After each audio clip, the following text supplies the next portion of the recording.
So we're milking about 400 crossbred cows, Jersey Friesian cross. We're spring calving, grass based, so we aim to have 90% calf. We actually hit 90% calves our 6-week mark last Monday. So cows are producing about, the aim would be about 450 kilos of milk solids per cow, and that would be feeding around 400 to 500 kilos of supplement.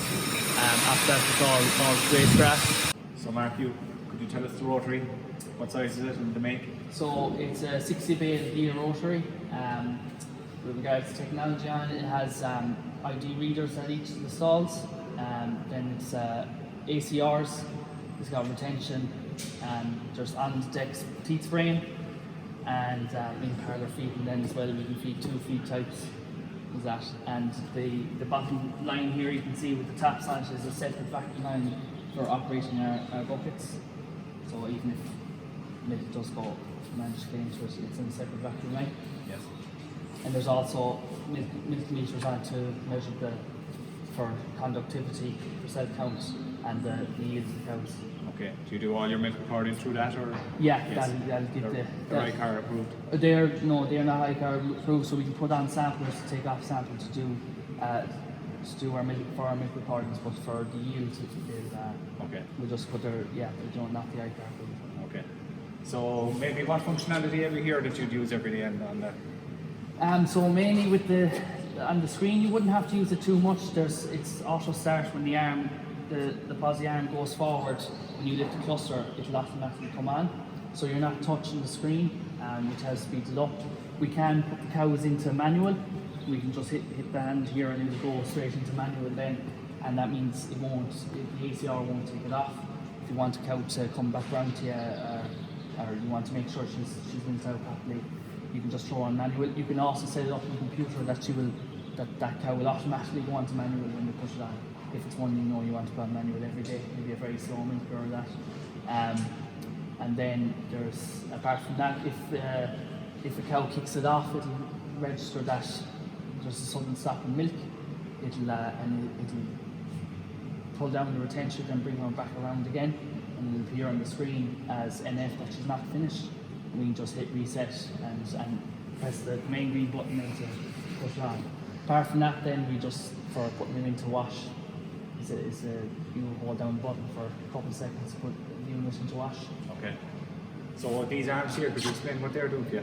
So the clusters are travelling underneath the bridge after they come off. So this arm, with the ACR inside, it lifts the cluster up, and the arm lifts it out to you, so it's easy for you to grab onto the arm. And then when you move forward, when you grab the cluster and move the arm forward, the vacuum will start. Then the other thing is it's positioning straight behind the cow, so you can support the cow by hanging up the tube so that the cluster is at the correct height and correctly aligned for the cow, so it's milking out well. And then when it's taking it off, it's taking the cluster straight from where it's not pulling sideways. Okay, so would you put this on every cow? You'd adjust it for every cow then? Yeah, put that on every cow. It kind of just builds into your routine, you get very used to it, and it has been very useful. Yeah. Okay, and the cluster itself then, could you describe that? Yeah, so the cluster has 4 different compartments for the milk. So there's no cross contamination. It's 2x2 pulsation, and it's when the one thing I kind of like about it is that when the vacuum comes on, it kind of dies down on it, and then won't actually come on fully until the cow's teat is on, until it feels that it leaves a small little bit of vacuum, and when it feels the vacuum build up on it, it'll bring it to regular vacuum. So if you have a 3-teat cow, we can just not put on one, and it won't be sucking air, so the vacuum will be very low on it. And am I right in saying the vacuum is isolated each quarter? Yeah. Isolated each quarter. Okay, yeah. no leakage then, or very little leakage when you put on the cups then? No. Yeah. Right.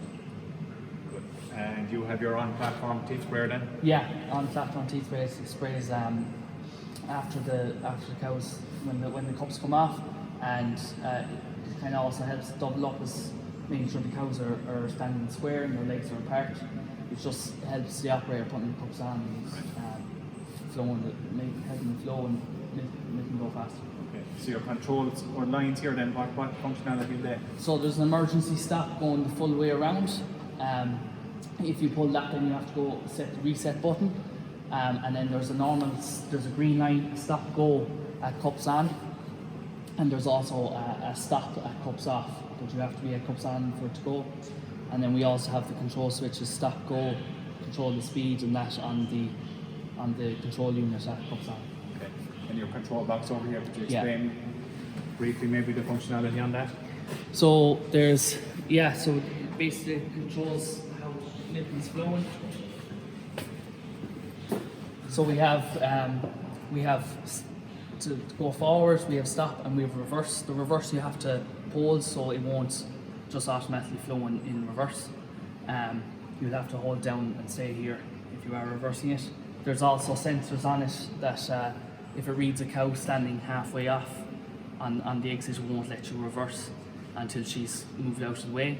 And there's also limit switches on the way in, so if the cows are slow getting on or something and she rubs off that, it'll stop, and then when she leans away from it, it'll automatically go as well. So we can control the speed then, just flick the buttons up to increase the speed or down. What variation have you in that, or what's the reality of that, say at this time of year? When would you be fast and when would you be slow? Yeah, it can go fairly fast, I suppose. Maybe 5 minutes I think is the fastest you can do a round in, or maybe just under that. So and you can slow it right down. You can slow it right down to an hour if you want it. Yeah. But it's very useful because as you can determine your morning milking, our cows milk quite early in the morning and the afternoon. There's a much bigger break, so they have a lot more milk in the morning. So we'll be going a lot slower in the morning versus evening. And then with different people milking as well, some people are able to milk faster than others. Okay. And or even in the middle of milking, if you feel you can go faster or you want to slow down, very easy to adjust it. So Mark, when you were buying the Rotary or whatever, you've obviously put a lot of technology on it. So you're in a grass-based system. People might say that a grass-based system, do you need technology or whatever? So could you explain your reasoning behind that? Well, I suppose there's two main aspects to it. One is trying to make the milking more efficient so we can get through it quickly, and make it a one-man system. So like with the ACRs and retention, we know rather than letting cows go around 10 to 20% go around, so milking can flow faster and we can have one man.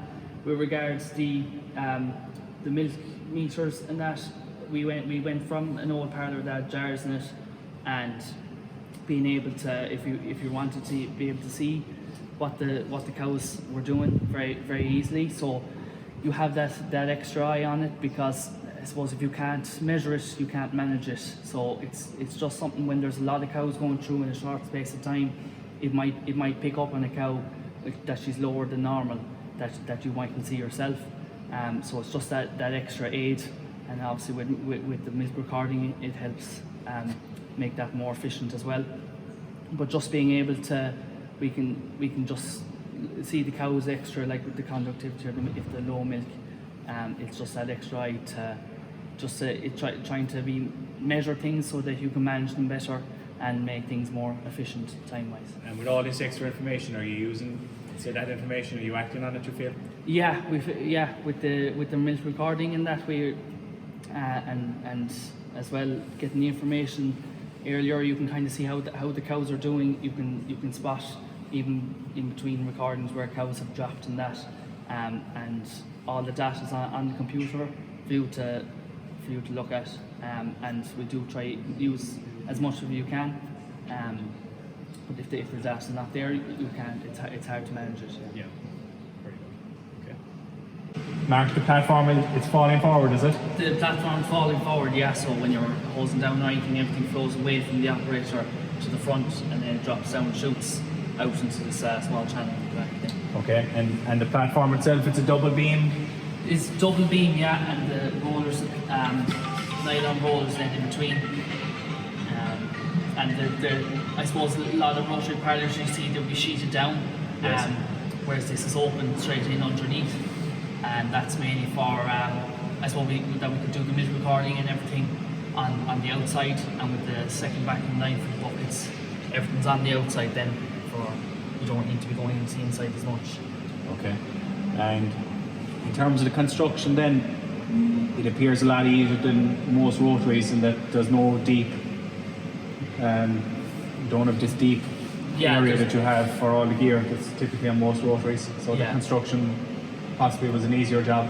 Yeah, it wasn't too bad. We have a high water table here, so we didn't want to have to be digging down too deep into the ground, so it has worked well that we didn't have to go down too deep. Okay. And all your milk samplers go on, I think, here in the front. All the samplers, yeah. So we have this tube on the milk meter. You can just take that off, and the sampler bottle hangs on, and the tubes go onto that, and milk will flow onto that, and they work well. Very good. And in terms of identification then of cows, it's done on each bale, am I right? Yeah, each bay has individual ID then, so and for feeding as well, we've just batch feed or flat rate feed, so but it picks up the ID to feed them, and it puts up their number at the end here, so you don't have to be looking trying to read what their number is after a tag. We don't freeze brand, so their number will show up on the screen and it'll flash between their litres. So that's very useful as well. You can notice, you'll see when it comes around, if they weren't finished, and they come around again, you can see what litres they've been doing and whether they just kicked it off or whether there's something wrong that they had less milk. Very good. So your 2 vacuum pumps, variable speed, are they? 2 variable speed vacuum pumps, yeah. And your water's controlled here as well? Yeah, we have a water pump, so we have we have a well on the farm, and we have that pumping into a water tower. There was actually an old grain bin, we converted it into a water tank. So all the water is flowing into there, and any water that goes through the plate cooler goes into that as well. And then it's coming out here to the pump for wash down, and it's also being pumped out to the fields, to the water troughs. Okay, so have you one pump doing everything then? One pump doing everything then. Okay, yeah. And no issues that way? No, it hasn't been too much trouble. We can switch it or want to have it set up to switch it over in case if this pump does fail. We can switch directly from the well. But no, it's a good pump now, so with pressure I think that hasn't been any issue. And a lot of your services then, vacuum lines or whatever? Yeah, they're going down under and underneath the platform. Yes, great. And you have a generator outside then as well? Yeah.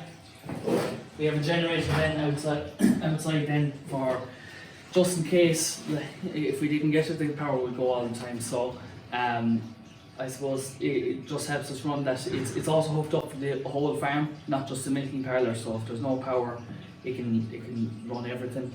A big thing about that is your water. If power goes in the summertime or that, you need water being pumped out to the cows. Yeah. And also with the rotary, if power goes in your herringbone, you can just open the gate and let them out. Whereas the rotary, you need the power to spin it, so you can't have cows stuck on it. So the generator there is a backup. How often would you need it in a year? We've only used it maybe I think once in the last year. Right. I would run it every now and again just to keep it fresh, that it's running, that's not idle for a long time. Right.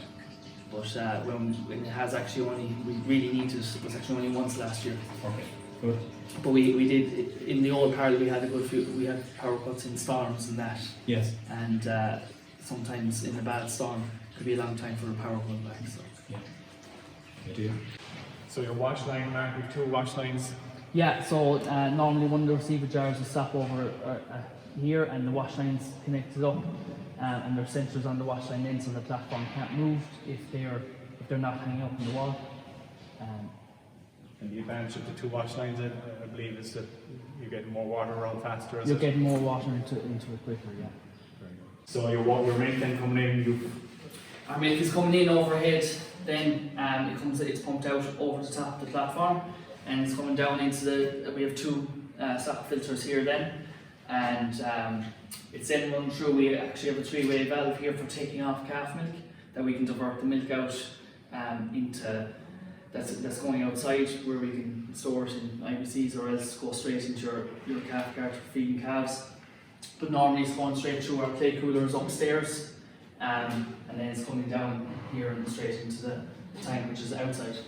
So Mark, your washing cycle then is done automatically? Yeah, it's an automatic wash, so we have the controller box here in the dairy, and we can just switch it over. The chemical room is just outside, and where we have a sliding door to let so easy lifting teat spray or chemicals in with the loader. They can be dropped in and the pipes put into them, and then the automatic wash will run itself.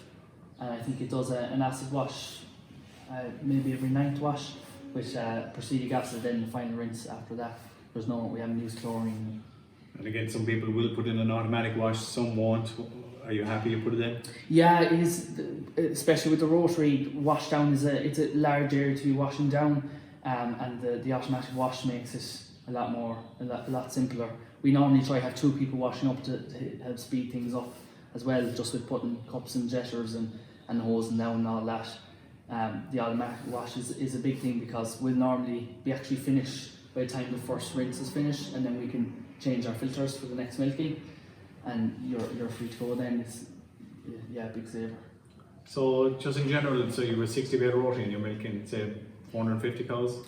For about 400. 400 cows. So have you 2 milking or 1 milking typically? We have 1 person milking. Normally 1 person milking, and we try not only have a person doing 1 milking a day. But you'll milk about 350 cows an hour through the 60 bale, so it's not that long generally, including wash up and all that. You'll be in and out in 2 hours. Yeah, and a lot of cows milked. A lot of cows milked, yeah. It's a big change from our old parlour, and big help there. It leaves a lot more time a day to person. And so before you transitioned from your old parlour, how long was it taking to milk? It was probably taking 3 to 4 hours for milking. Yeah, long time. It was a long time. We had 2 people milking because it was a long time, and we were milking 18, 19 rows of cows. So Mark, could you describe what that valve there is doing? Yeah, so this is our 3-way valve to divert milk if we want milk for calves or that, or we have a different group in that we're taking off the milk for the calves. We can simply turn the handle and it'll divert the milk out. So the milk comes out here then, and it's coming out with this swing out pipe.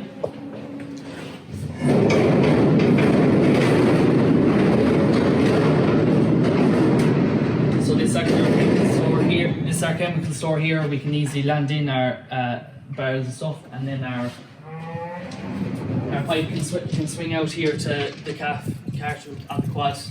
We can drive it up here. We have some IBC set up for storing the milk. It works a dream now. It makes it very easy to take off milk even in the middle of milking.